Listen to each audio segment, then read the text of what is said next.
मजबूरी भी हो गई है। सबसे पहले हमारे लिए खास मेहमानों का हम तारुफ कराएं। सबसे पहले हमारे साथ राजनीतिक विश्लेषक राहुल तलान जी का हम बहुत जोरदार तालियों से स्वागत करेंगे। नमस्कार, बहुत बहुत स्वागत, बहुत बहुत शुक्रिया सर।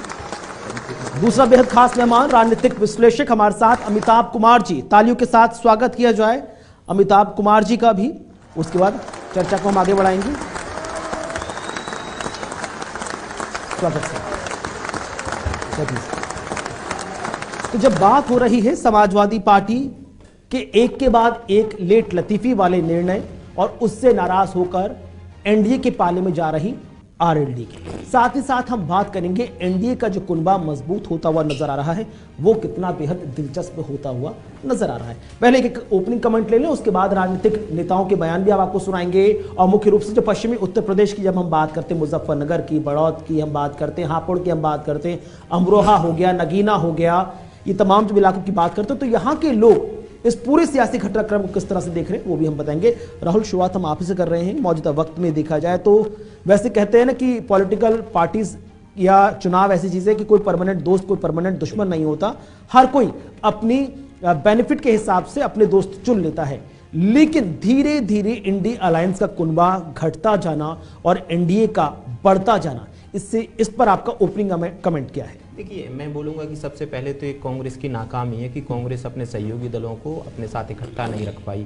क्यों नहीं रख पाई? क्योंकि वो भारत जोड़ो न्याय यात्रा निकाल रहे हैं, राहुल गांधी कहीं बिजी हैं, और जो अल्टीमेट डिसीजन मेकिंग है या डिसीजन लेने की पावर है वो कांग्रेस में राहुल गांधी के पास है, सोनिया गांधी के पास है। तो बाकी जैसे मल्लिकार्जुन खड़गे उनके अध्यक्ष जरूर हैं लेकिन डिसीजन नहीं ले सकते हैं। तो राहुल गांधी वहाँ बिजी हैं, इसीलिए सब सहयोगी छिटकते हुए जा रहे हैं। तो अब जैसे आरएलडी का भी चर्चा है कि आरएलडी चली जाएगी, मुझे लग रहा है कि आरएलडी चली जाएगी क्योंकि आरएलडी का जो सबसे अब अभी तक का सबसे अच्छा प्रदर्शन है लोकसभा में 5 सीटों का, वो बीजेपी के साथ है। तो अगर जो बीजेपी के साथ आरएलडी आती है, अब बीजेपी उनको 4 सीट भी देती है, 3 देती है, 5 देती है, वो अलग चीज है कि उनको कितनी सीटें मिलेंगी, लेकिन मुझे लगता है कि वो बहुत अच्छा परफॉर्म करेगी। और दूसरी बात, जो वेस्ट में जो जाट वोटर है वो फिर यूनाइट होकर बीजेपी को वोट करेगा। देखिए, जैसे चौधरी चरण सिंह को भारत रत्न दिया गया है, तो भारत रत्न वो बहुत लंबी मांग थी और बीजेपी एक तरीके से इसको आप वैसे तो मास्टर स्ट्रोक मान सकते हैं कि बीजेपी ने जाटों को साध लिया है, सिर्फ पश्चिम यूपी के जाटों को नहीं, राजस्थान के जाटों को, हरियाणा के जाटों को, पंजाब के जाटों को या मध्य प्रदेश या गुजरात के जाटों के जाटों की बहुत लंबे समय से मांग थी कि चौधरी चरण सिंह को भारत रत्न मिले। लेकिन ऐसा नहीं कि चौधरी चरण सिंह सिर्फ एक जाति के नेता थे, वो एक जाति के नेता नहीं थे, वो पूरे भारत के नेता थे, किसान का, मेरा, मजदूर सबके नेता थे। तो उन्होंने लगातार किसानों के लिए काम किए, मजदूरों के उत्थान के लिए काम किए और उनके बहुत सारे, देखिए जिनको भी 3 की भारत रत्न की अभी घोषणा हुई है, चौधरी चरण सिंह, एमएस स्वामीनाथन और उनकी पीवी नरसिम्हा राव, इन्होंने अपने करियर में कुछ ऐसा किया है कि जिससे ये हकदार बनते हैं। अब सोशल मीडिया पर तो लगातार चल रहा है कि पॉलिटिक्स है, पॉलिटिक्स है, पॉलिटिक्स के लिए भारत रत्न दिया गया है, लेकिन अगर जो आप देखेंगे तो जब हम स्वामीनाथन जी की बात करते हैं तो उनका योगदान क्या भुलाया जा सकता है? जो भारत अमेरिका से गेहूं की राह देखता था कि गेहूं आएगा तब जनता का पेट भरेगा, वो भारत सरप्लस पैदा करता है। किसकी वजह से? स्वामीनाथन जी की रिसर्च की वजह से। उन्होंने, वो हरित क्रांति के जनक हैं, तो उन्होंने भारत की एकदम जो परिपाटी थी उसको ही बदल दिया। भारत के किसानों के जीवन में इतना बड़ा उत्थान लेके आए वो कि जिससे किसान एकदम मजबूत होता चला गया। ठीक है, अभी भी किसान की स्थिति वैसी नहीं है, लेकिन जो हरित क्रांति के जनक हैं उसको कोई नहीं भुलाया जा सकता है। एक 1991 में भारत अपना सोना गिरवी रख रहा था और उसके बाद नरसिम्हा राव जी का ये निर्णय कि हम आर्थिक उदारीकरण का दौर शुरू करेंगे, उसके बाद आज भारत तीसरी बड़ी अर्थव्यवस्था है। तो वो जो चेंज आया भारत में, जो औद्योगिकरण हुआ, आर्थिक उदारीकरण हुआ, उससे भारत में कितनी लोग नौकरी जनरेट हुई और नौकरी की वजह से आज भारत में मिडिल क्लास, बहुत बड़ा मिडिल क्लास है। और जो लोग लगातार गरीबी रेखा से अभी भी बाहर निकल रहे हैं, हर साल निकलते हैं, तो उसके पीछे किसी कहीं ना कहीं पीवी नरसिम्हा राव जी की वजह है। वैसे ही चौधरी चरण सिंह ने किसानों के लिए, मजदूरों के लिए, बहुत अल्पसंख्यकों के लिए, देखिए अल्पसंख्यकों के लिए अल्पसंख्यक आयोग का गठन किया उन्होंने, किसानों के लिए जिम्मेदारी प्रथा उन्मूलन का काम किया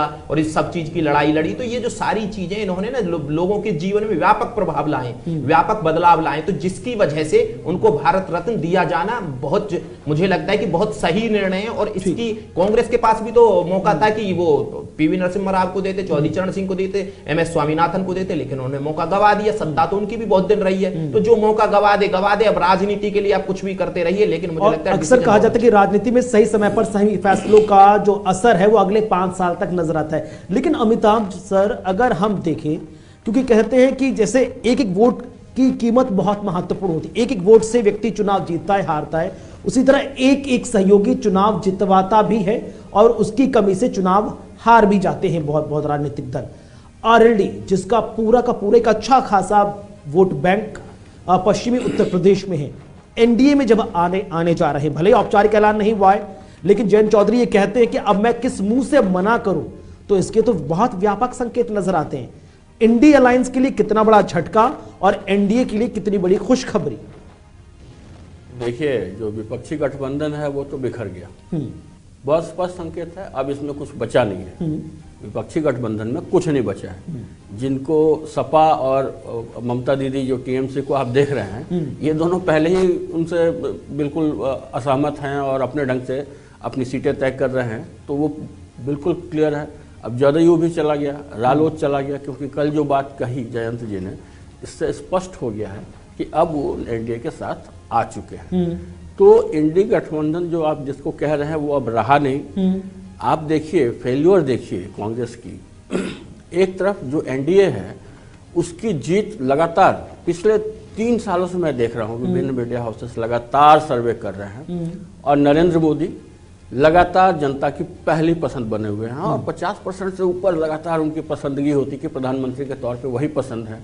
अभी इस बार पिछले इसमें कश्मीर जैसे मुद्दे को जब सुलझाया गया, जब राम मंदिर वाला मसला सुलझ गया है, तो ये भी बहुत स्पष्ट संकेत है जिस ढंग से जनता प्रसन्न है कि NDA की जीत तय है, उसके बावजूद वो एक एक वोट के लिए किस तरीके से मेहनत कर रहे हैं। डेफिनेटली आप देखिए, अमित शाह तक जा करके बूथ लेवल पे कार्यकर्ताओं से इंटरेक्ट कर रहे हैं, बातचीत कर रहे हैं, कहाँ नहीं है, कहाँ है, उनको क्या करना चाहिए, कैसे लोगों से मिलते जुलते रहना चाहिए, छोटे छोटे स्तर पे जाकर के वो काम कर रहे हैं। और दूसरी तरफ जो पार्टीज हैं उनको अपने साथ लाने के लिए पूरी मेहनत कर रहे हैं। जो पार्टी पूरी साथ नहीं आ रही है उसको आपने देखा पिछले कुछ महीनों में किस तरीके से महाराष्ट्र में आधी पार्टी, आधी क्या मतलब पूरी 60-70% लोगों को उठा करके अपने पास लिया है और महाराष्ट्र में वो शामिल हो गए। तो इस तरीके से NCP भी खत्म और आप जो क्या कहते हैं उद्धव ठाकरे की शिवसेना जो थी वो भी खत्म हो गई है।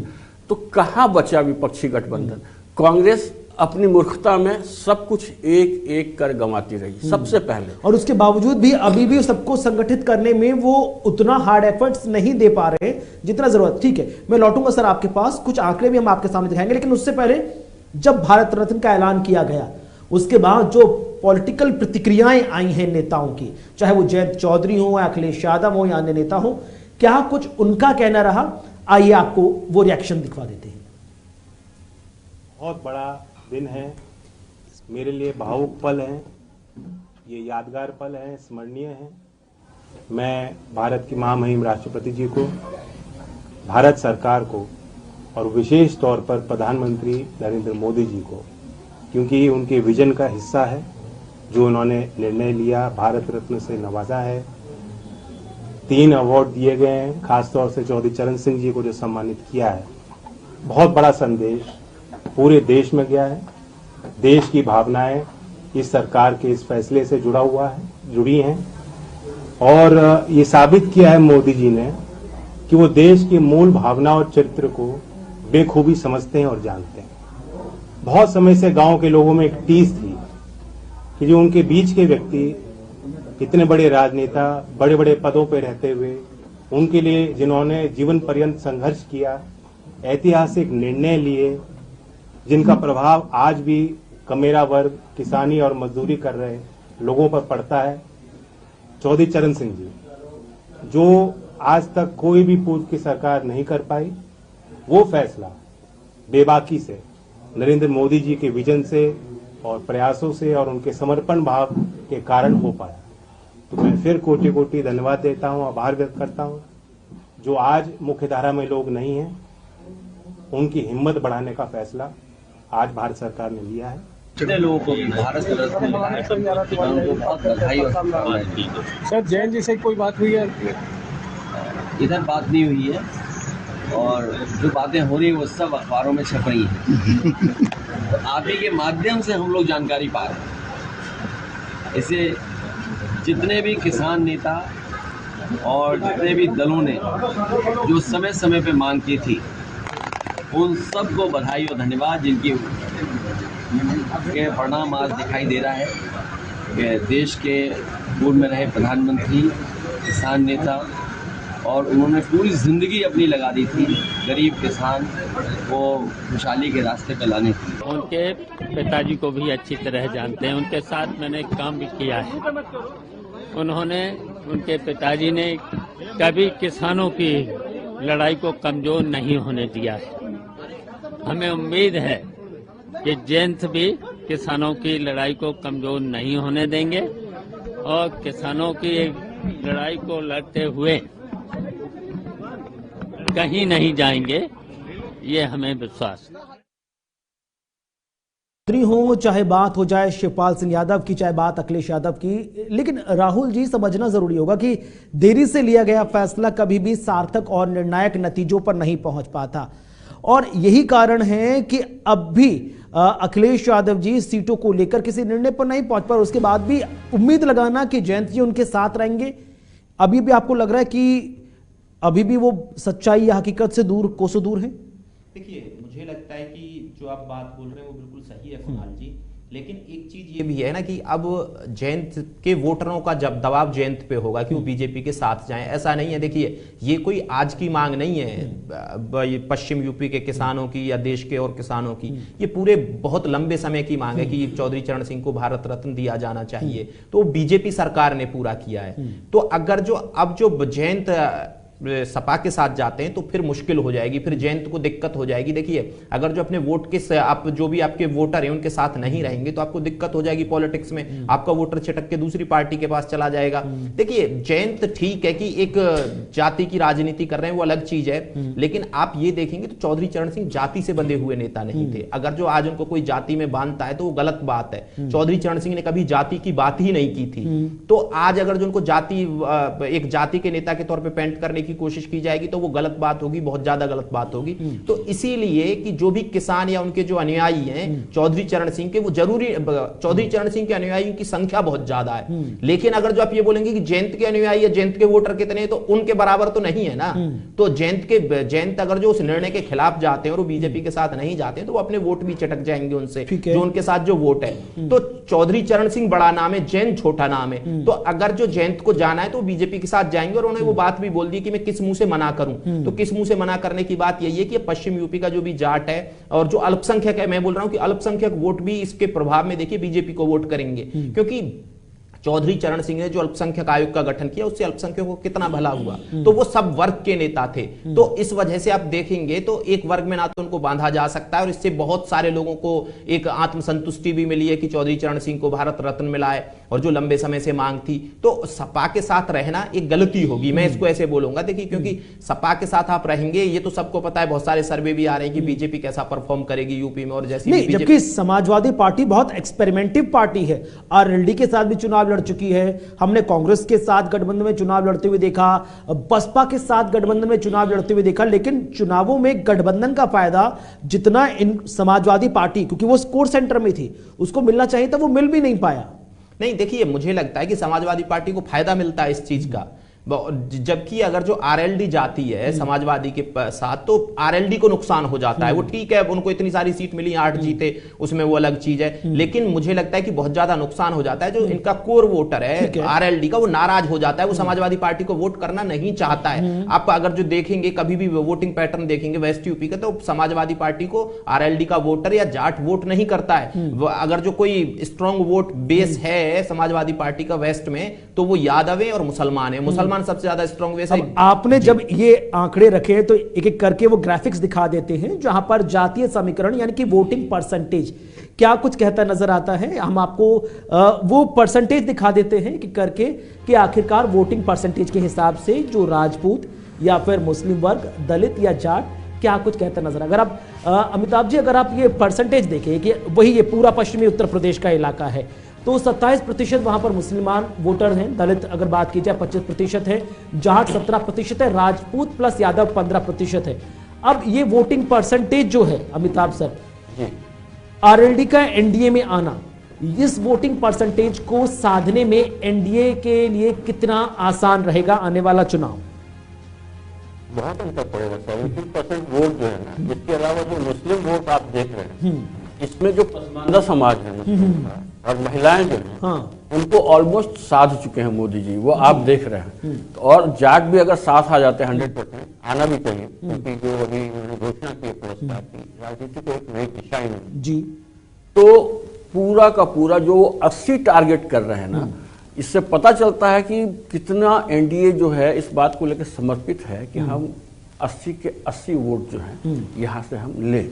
इसलिए ये सारी कोशिशें चल रही हैं और मुझे लगता है कि ये उस दिशा में, अभी तक मैं काउंट कर रहा था कि 70-72 के आसपास वोट्स जो हैं, सीट्स जो हैं उत्तर प्रदेश से भाजपा निकाल लेगी। लेकिन अब मुझे लग रहा है कि ये तीनों चारों मिल करके पार्टियां वहां पे, ये लोग मैंने 75 से ऊपर तो जा ही रहे हैं, बाकी लोगों का पलड़ा अब जो है बहुत कमजोर हो गया है जिस ढंग से एनडीए काम कर रही है। और एक चीज मैं और बताना चाहूंगा, आपने देखा कि यहाँ पे कर्पूरी ठाकुर को, बिहार में कर्पूरी ठाकुर को, उत्तर प्रदेश में चौधरी चरण सिंह को, फिर नरसिम्हा राव को, इस तरीके से जो सम्मान दे रहे हैं, यहाँ पे भारतीय जनता पार्टी ने ये बता दिया है कि राजनीति की दिशा बदल रही है। ठीक है, राजनीति में हम एक दूसरे के खिलाफ हो सकते हैं, अलग हो सकते हैं, लेकिन हमारा देश हमारा है, हम सबका है, और हमारे जो भी नेता जिनका भी कंट्रीब्यूशन रहा है हम उनका सम्मान करते हैं, चाहे हमारा परस्पर विरोध रहा हो। तो ये बिल्कुल एक नई दिशा देने की कोशिश है। इस मामले में भी कांग्रेस जो है बहुत पिछड़ गई है। क्योंकि 2-4 दिन पहले तो जो खबरें आ रही थी, अब परसों ही खबर निकलकर सामने आ रही थी कि किसान नाराज चल रहे हैं, अपनी मांगों को लेकर दिल्ली कूच कर रहे हैं, चौधरी चरण सिंह जी को भारत रत्न का ऐलान करना, दूसरी तरफ स्वामीनाथन आयोग की बहुत ज्यादा चर्चा हो रही थी उनकी डिमांड्स पर, और एमएस स्वामीनाथन को भी भारत रत्न का ऐलान करना। किसान वोट बैंक को साधना कितना आसान हो गया इन दो बेहद खास महान राजनीतिक शख्सियतों को भारत रत्न देने के साथ? देखिए, आपको याद होगा कि इस दौर की शुरुआत में किसानों को, खास करके जो पंजाब के हरियाणा के किसान थे, उनको कितनी बड़ी संख्या में कांग्रेस और आम आदमी पार्टी जो है समेट कर ले आई थी। जो इन्होंने नई जो नीति बनाई थी अपने किसानों को लेकर, जो पॉलिसी बनाई थी, जो उसको वापस हटना पड़ा था। तो इससे पता चलता है कि किसानों के ऊपर कितनी पकड़ बाकी पार्टियों की है, जो विपक्षी गठबंधन है उनका उनके ऊपर कितना पकड़ है, खास करके इस बेल्ट में, पश्चिमी उत्तर प्रदेश से लेकर हरियाणा और पंजाब में कितनी जबरदस्त पकड़ है, ये बहुत स्पष्ट नजर आ गया था। तभी से भारतीय जनता पार्टी जो है एक एक करके निर्णय ले रही थी। अभी मैं एक चीज आपको और बताना चाहता हूं, मैं क्यों कह रहा हूं कि राजनीति की दिशा बदल रही है। आपने देखा कि इस बार जो बजट आया, बजट जो आया उसमें कोई भी अनावश्यक, वो जो कहते हैं ना कि वो जूतों में रेवड़ियां बांटना या फ्री फंड या कुछ कुछ देते रहना, ऐसी कुछ घोषणा नहीं की गई। और किया क्या गया? चौधरी चरण सिंह, कर्पूरी ठाकुर, स्वामीनाथन जी, नरसिम्हा राव, इन सबको भारत रत्न देना जो है, ये बताता है कि अब हम गुणवत्ता वाली पॉलिटिक्स की तरफ बढ़ रहे हैं। जो मिस कर रही थी कांग्रेस, उसको नरेंद्र मोदी जी ने अलग ढंग से पेश करके और जनता का दिल जीतने का काम किया। चवन्नी थमा कर नहीं उनको अपनी तरफ करने की कोशिश की। लेकिन अक्सर लोग कहते हैं ना कि good politics come with bad economics and bad economics come with good politics. तो यहां पर नंबरों का गेम भी तो सर समझना पड़ेगा। यही वजह रही ना कि कांग्रेस भी कह रहे थे कि हम ब्लैक पेपर लाने की बात कर रहे हैं, तो एनडीए को मजबूरी में व्हाइट पेपर लाना पड़ा। इस पर हम चर्चा को आगे बढ़ाएंगे और साथ ही साथ राहुल जी, मेरा आपसे एक और महत्वपूर्ण सवाल रहेगा ब्रेक के उस पार, कि कांग्रेस ने जो गलती की अपने सहयोगों को साथ रखने में या फिर उनको साधने में, क्या वही गलती यहां पर अखिलेश यादव जी भी करते नजर आए, जिसकी वजह से बहुजन समाजवादी पार्टी अकेले चुनाव लड़ने का ऐलान कर चुकी है और आरएलडी इंडिया अलायंस को टाटा बाय बाय कर चुकी है। छोटा सा ब्रेक, और ब्रेक के उस पार जब जाटलैंड की बात होती है तो जाटलैंड के दिल में क्या चल रहा है वो भी आपके सामने होगा। छोटा सा ब्रेक, जल्द हाजिर होंगे। आप देखते रहें रणनीति। स्वागत है आपका ब्रेक के बाद। बेहद खास कार्यक्रम रणनीति आप देख रहे हैं, जिसमें हम चर्चा कर रहे हैं कि आरएलडी का एनडीए में साथ जाना आने वाले वक्त में इंडिया अलायंस के लिए कितना बड़ा झटका है, और जिस तरह से जेडीयू फिर आरएलडी और अब किसका नंबर नजर आ रहा है। और उससे पहले कि हम चर्चा को आगे बढ़ाएं, दो बेहद खास मेहमान हमारे साथ स्टूडियो में मौजूद हैं। जाटलैंड से जो तमाम तरह की प्रतिक्रियाएं हैं जो आई हैं, जिनसे जब सवाल किया गया अगर आरएलडी एनडीए में साथ जाती है, मोदी जी के साथ जाती है, तो कितना बड़ा सियासी फायदा और ग्राउंड जीरो पर लोगों को कितना बड़ा फायदा होता हुआ नजर आएगा, आम लोगों ने किस तरह की प्रतिक्रियाएं दी हैं, आइए जरा उस पर नजर डालते हैं, फिर चर्चा को आगे बढ़ाएंगे। जो निर्णय तो बड़ी नहीं लेते हैं, जयंत जी लें या बड़े लें। वैसे तो लोक दल भी एक सशक्त पार्टी है, 4 विधायक मौजूदा हैं मुजफ्फरनगर में, तो मजबूत पार्टी है। वैसे सत्ता के साथ रह के अपने किसानों का भला करना है तो जयंत जी को भाजपा में चला जाना चाहिए, गठबंधन करने जाना चाहिए, क्योंकि सत्ता से अलग रह के कुछ नहीं कर सकता। राष्ट्रीय लोकदल को बीजेपी में जाना चाहिए, और जाने का वजह भी क्या है, जिससे कि मोदी जी के और योगी जी के हाथ मजबूत होंगे और किसानों की समस्याओं का समाधान होगा, निराकरण होगा, और इससे जो है इन लोगों को, हमारे किसान भाइयों को, सबको बहुत बल मिलेगा और इनकी जितनी भी समस्याएं हैं सबका निराकरण हो जाएगा। कोई ऐसी समस्या नहीं होगी कि जो इनका निराकरण ना कर पाए। मोदी जी किसानों के फेवर में है, योगी जी भी किसानों के फेवर में, जो ये और जो दल है ये किसानों के फेवर में नहीं, ये तो किसानों से उभारना चाह रहे कि कहने किसी तरह से ये वहां ना जा पाए, उसमें जो है क्या नाम भाजपा में ना जा पाए। ये इनका तो मुद्दा ये है कि अगर ये किसान लोग जो है, लोक दल जो इसमें चला जाएगा तो हमारी मिट्टी पलीत हो जाएगी, बिल्कुल एक किस्म से। देखिए, इस समय जो है भाजपा की पूरी लहर चल रही है और मोदी जी देश के लिए बहुत अच्छा कार्य कर रहे हैं और देश हमारा विकास की ओर जा रहा है, विश्व गुरु की ओर जा रहा है। और मैं तो आम नागरिक हूँ, मैं ये राजनीतिक तो नहीं हूँ, लेकिन ये जयंत जी को देखना है। मेरी राय में जयंत जी को देश के हाथ मजबूत करने के लिए भाजपा का साथ देना चाहिए। नहीं, देखिए, ये राष्ट्रीय लोकदल भी यहाँ स्थानीय स्तर पर जो है, क्षेत्रीय स्तर पर काफ़ी प्रभावी पार्टी है, और उसको अगर ऐसा प्रतीत हो रहा है जैसा कि हम कुछ समय से देख रहे हैं समाचार पत्रों में, विशेष तौर से जो समाजवादी पार्टी से उनका समझौता हुआ है, उसमें जो 7 सीट इनको दी गई है, जब 7 सीट इनको दी गई है तो तब ऐसी स्थिति में उन्हीं की 4 सीटों पर सपा अपने कैंडिडेट्स को उतारने के लिए क्यों मतलब प्रयास कर रही है, ये बात समझ से परे है। और अगर ऐसा है कि वो इस चीज़ पे जो है दबाव बना रही है जयंत के ऊपर, जयंत चौधरी के ऊपर, तो फिर उस स्थिति में जयंत चौधरी के लिए भी उनका एक तरह से जो है स्वतंत्र है वो, कि वो जहाँ चाहे निर्णय ले। तो मेरे हिसाब से नहीं जाना चाहिए, क्योंकि बीजेपी पूर्ण बहुमत से सरकार बना रखी है।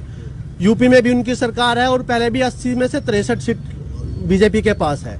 तो मेरा मानना तो यह है, अगर वो जयंत जी के साथ समझौता करते हैं, यह जो यहाँ पे कार्यकर्ता हैं, जिन लोगों ने मेहनत कर रखी है, 5 साल हो गए हैं, किसानों की हेल्प कर रहे हैं, और फिर आज तो वो मुद्दा उठा रहे हैं, किसानों की बात कर रहे हैं, क्या वो जाके किसानों की बात का मुद्दा को उठाएंगे जिस चीजों से किसान पीड़ित है?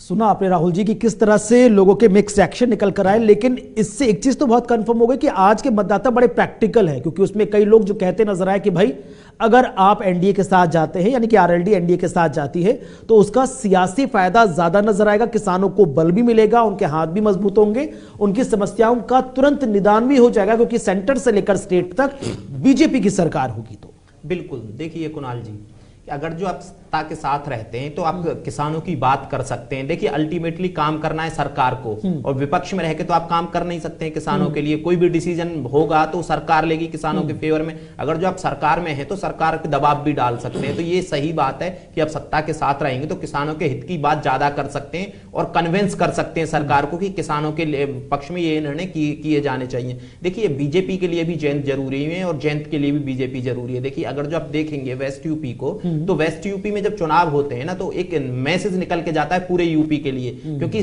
प्रथम चरण के चुनाव होते हैं लोकसभा के वेस्ट यूपी में। अगर जो वेस्ट यूपी फतेह करता है तो वो ईस्ट भी जाके फतेह कर लेता है। ये अब हमने पिछले 2 चुनावों से ये पैटर्न लगातार देख रहे हैं। 2014 में हमने देखा कि वेस्ट बीजेपी ने क्लीन स्वीप किया तो ईस्ट भी क्लीन स्वीप किया। वैसे ही 2019 वाले इलेक्शन में भी हमने देखा कि बीजेपी ने बहुत अच्छा परफॉर्म किया और पूरे यूपी में बहुत अच्छा परफॉर्म किया।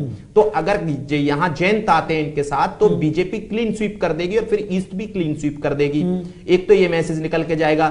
दूसरा देखिए एक मैसेज ये भी है कि अभी जाटों का वैसा प्रतिनिधित्व तो है नहीं बीजेपी की सरकार में, एक मिसिंग है इस वक्त। कोई बड़ा नेता ऐसा है नहीं जो केंद्र में बैठा हो, तो वो बीजेपी इस चीज की भी भरपाई कर देगी कि जयंत को हो सकता है वो बीजेपी के साथ आने के बाद मिनिस्टर भी बनाए जयंत को।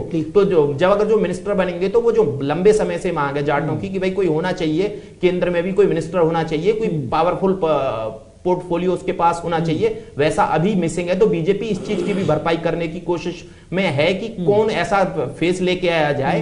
देखिए बीजेपी के साथ 2 चीजें हुई हैं अभी तक। 2013 में भूमि अधिग्रहण बिल कांग्रेस ने पास किया, फिर वो बीजेपी ने वापस लिया था क्योंकि किसानों ने उसका विरोध किया। किसानों से मतलब जाट कम्युनिटी ने सबसे ज्यादा विरोध किया। फिर किसान आंदोलन हुआ, जाट कम्युनिटी ने बहुत खुल के विरोध किया और तीनों कृषि बिल थे, कृषि कानून थे, वापस लेने पड़े।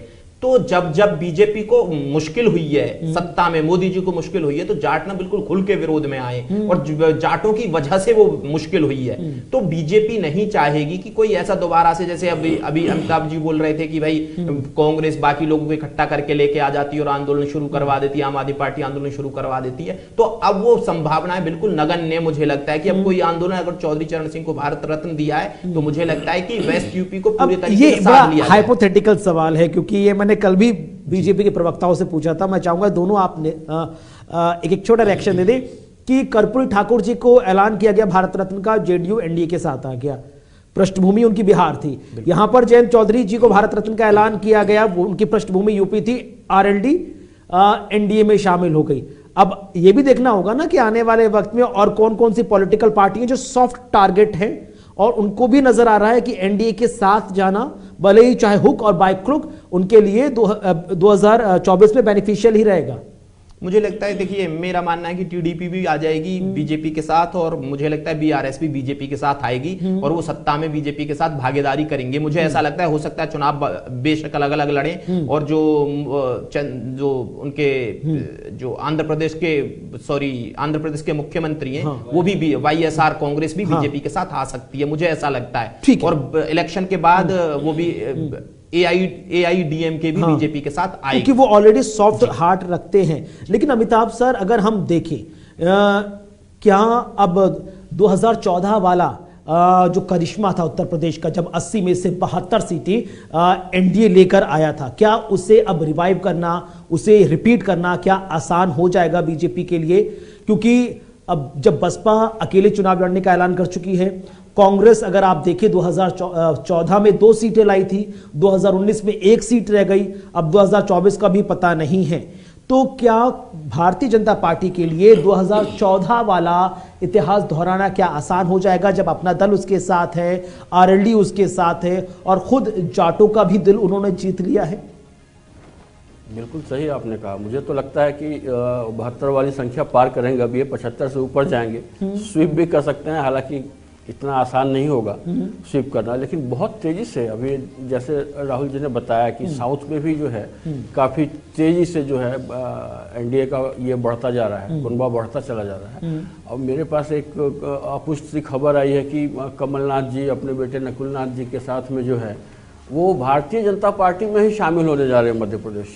तो मतलब एकदम ध्वस्त करने के मूड में है अभी एनडीए विपक्षी गठबंधन को, और वो खुद ही ध्वस्त नजर आ रहा है, वो जवाब नहीं दे पा रहा है, वो भाजपा की पिच पे खेल रहा है। भाजपा पहले कदम उठाती है, उसके जवाब में कुछ वो बोल रहा है। इससे स्पष्ट हो जाता है कि जब आप दूसरे के पिच पर खेलने लगे और उसके सवाल का जवाब देने लगते हैं तो आप मंत्रमुग्ध हो गए हैं, बंध गए हैं। अब भाजपा आगे चलेगी और आपको पीछे चलना होगा, आपकी ये मजबूरी हो गई है, ये बहुत स्पष्ट हो गया है। और वो जो इकोनॉमी की एक बात जो आपसे हमारी हुई थी ना, जिसमें आपने कहा कि good politics comes with bad economy, आपने कहा था ना, इस बार आप देखिए, good politics with good economy, यही जो कॉम्बिनेशन है जो मोदी जी ने साधा है। उन्होंने बजट में कोई भी चवन्नी अठन्नी मुफ्त की बातें, मुफ्त की सुविधाएं, मुफ्त के साधन बांटने की बात नहीं की, लेकिन ये जो पुरस्कार नीति जो उन्होंने अपनाई, जिसमें सबको शामिल किया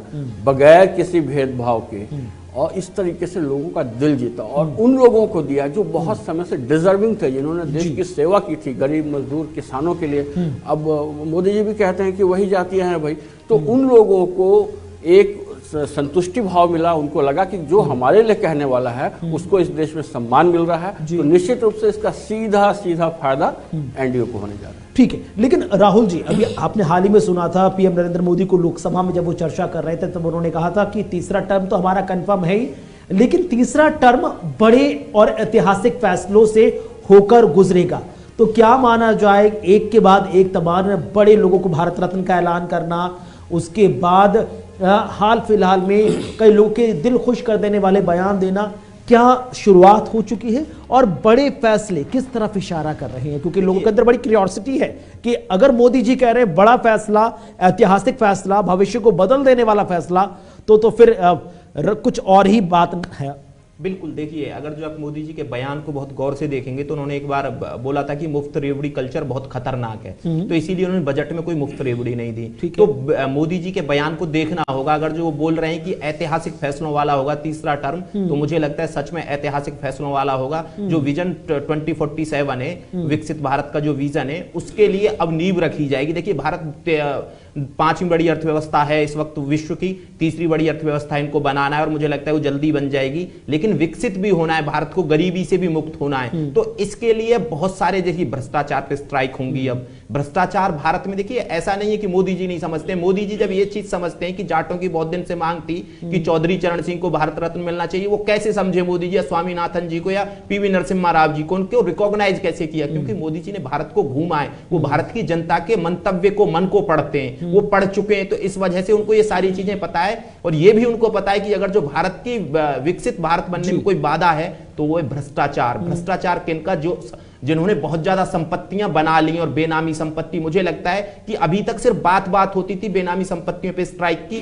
2024 में अगर सबसे पहले कोई निर्णय होगा तो बेनामी संपत्तियों पे स्ट्राइक होगा। और ये जो प्रॉपर्टी या एक साथ जो मार्केट बहुत तेजी से भाग रहा है, लोग, पैसे वाले लोग अपने ब्लैक मनी को इन्वेस्ट कर रहे हैं, तो इस पे बहुत जल्दी आपको स्ट्राइक देखने की मिलेगी 2024 में। मुझे सबसे पहला यही निर्णय नजर आ रहा है। बाकी किसानों की आय की दोगुनी की बात मोदी जी ने बोली थी, वो भी पूरा करके जाएंगे। देखिए, मुझे लगता है 5 साल और मोदी जी प्रधानमंत्री रहेंगे, तो मोदी जी वो सारे निर्णय लेके जाएंगे जो भारत के लिए, जनता के लिए बहुत अच्छे होंगे और बहुत दिनों तक याद रखे जाएंगे। जैसे हम बहुत सारे प्रधानमंत्रियों को याद करते हैं, इंदिरा गांधी जी को याद करते हैं हम 1971 के लिए, पाकिस्तान को 2 टुकड़ों के लिए, अटल बिहारी वाजपेयी को याद करते हैं हम परमाणु बम विस्फोट के लिए, और चौधरी चरण सिंह को याद करते हैं किसान और उनकी बात करने के लिए, पीवी नरसिम्हा राव को उदारीकरण के लिए याद करते हैं, अटल बिहारी वाजपेयी जी को या मनमोहन सिंह को हम याद करते हैं अमेरिका के साथ परमाणु समझौते के लिए। तो मोदी जी को हम याद करेंगे विकसित भारत की परिकल्पना के लिए। उन्होंने नींव रखी है विकसित भारत की, और 2047 का जो विजन है वो, जैसे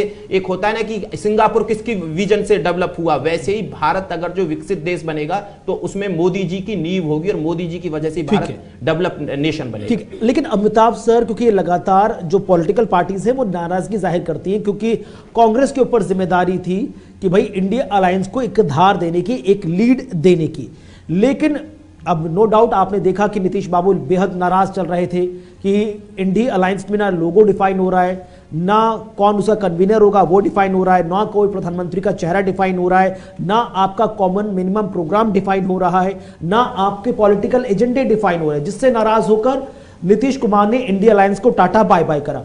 कुछ ऐसी नाराजगी जयंत चौधरी भी दिखा रहे थे अखिलेश यादव को लेकर कि आप सीट शेयरिंग पर कोई एक निर्णायक भूमिका में नजर नहीं आ रहे हैं, आप सीटें डिफाइन नहीं कर पा रहे हैं, और जो सीटें आप हमको दे रहे हैं उस पर भी हमारे पार्टी के सिंबल पर अपने चेहरों को जिताना चाह रहे हैं।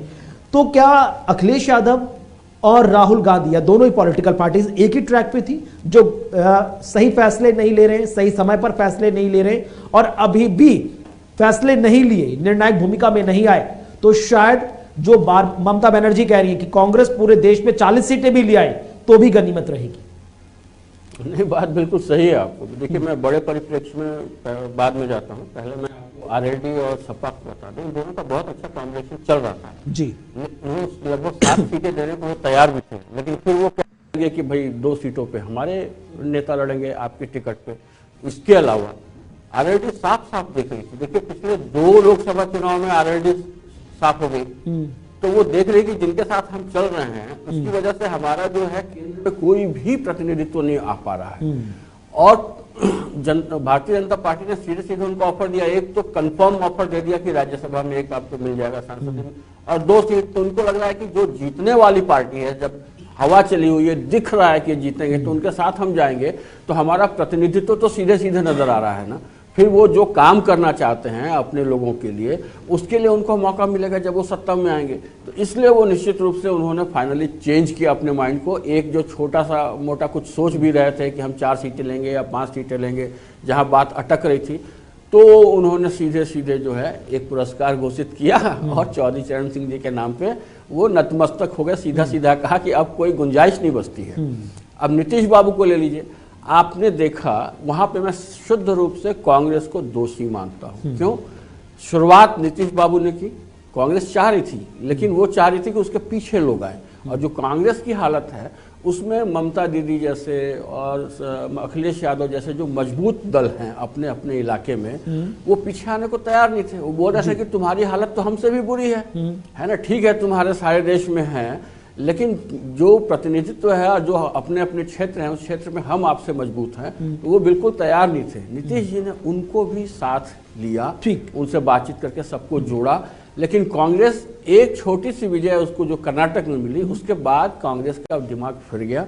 हम लोग कई चर्चाओं में इस बात पे बार बार कहते थे कि भाई कांग्रेस को चाहिए कि आगे बढ़ के सबको समान स्तर पे सबको हाथ जोड़। वही मेरा अगला महत्वपूर्ण सवाल है, क्योंकि कार्यक्रम का समापन भी करना है। लेकिन मैं आप दोनों से छोटा छोटा कंक्लूडिव रिमार्क्स लूंगा कि अब कांग्रेस या इंडिया अलायंस को सबसे पहला महत्वपूर्ण कदम क्या उठाना चाहिए ताकि उसकी बची हुई साख रख जाए। क्योंकि आपने कहा ना कि एनडीए को मालूम है कि वो तीसरा टर्म रिपीट कर रही है, लेकिन उसके बावजूद भी अपना कुनबा बढ़ाने में लगी हुई है, लेकिन इंडिया अलायंस के साथ ये नजर नहीं आ रहा। छोटा छोटा रिमार्क फिर मुझे कंप्लीट करना है। देखिए, मुझे लगता है कि कांग्रेस थोड़ा मति भ्रम में फंसी हुई है। कांग्रेस, जैसे अमिताभ जी ने बोला कि कर्नाटक की वजह के बाद फिर 3-4-5 राज्यों में जो इलेक्शन हुए विधानसभा, उनको लगा कि वो 5 राज्यों में भी क्लीन स्वीप करने वाले हैं। तो कांग्रेस के जो भी स्ट्रेटेजी प्लानर हैं वो बड़े बेवकूफ टाइप के लोग हैं। उनको पता ही नहीं है कि काम कैसे करना है, लोगों के मंतव्य क्या है, लोगों की दिमाग में क्या चल रहा है, वोटर के दिमाग में क्या चल रहा है, उनको जानकारी नहीं है इस सारी चीज की। तो इसी वजह से कांग्रेस के जो डिसीजन मेकर है वो ऐसे ऐसे डिसीजन ले लेते हैं जिनका कोई जनता से लेना देना नहीं होता है। देखिए, कांग्रेस को एक और बीमारी है। कांग्रेस को बीमारी ये है कि वो ना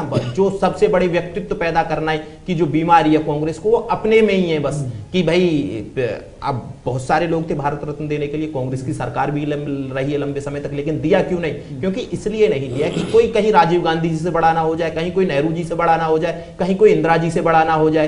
तो बीजेपी ने वो सारी चीजें नहीं की है। बीजेपी ने 2 तो कांग्रेसियों को ही दिया, प्रणब मुखर्जी और उनको पीवी नरसिम्हा राव को। तो बीजेपी ने क्या है, रिकॉग्नाइज किया है लोगों को। तो ये जो चीजें की हैं बीजेपी ने, कांग्रेस को एक इस चीज से भी बाहर निकलने की जरूरत है और इस भ्रम को भी त्याग देना और इस घमंड को भी त्याग देने की जरूरत है कि सिर्फ गांधी परिवार के नाम पे भी वोट नहीं आते हैं। आपको गांधी परिवार से इतर हट के भी सोचना है। चलिए, बहुत बहुत शुक्रिया आप दोनों खास मेहमानों का हमारे साथ इस चर्चा में शामिल होने के लिए और आरएलडी का एनडीए में जाने के पीछे के सियासी समीकरण को इतना विस्तार से दर्शकों तक पहुंचाने के लिए बहुत बहुत शुक्रिया। और इसी के साथ हमारे इस बेहद खास कार्यक्रम रणनीति में आज बस इतना ही। वक्त छोटा सा ब्रेक का, खबरों का सिलसिला बदस्तूर जारी है।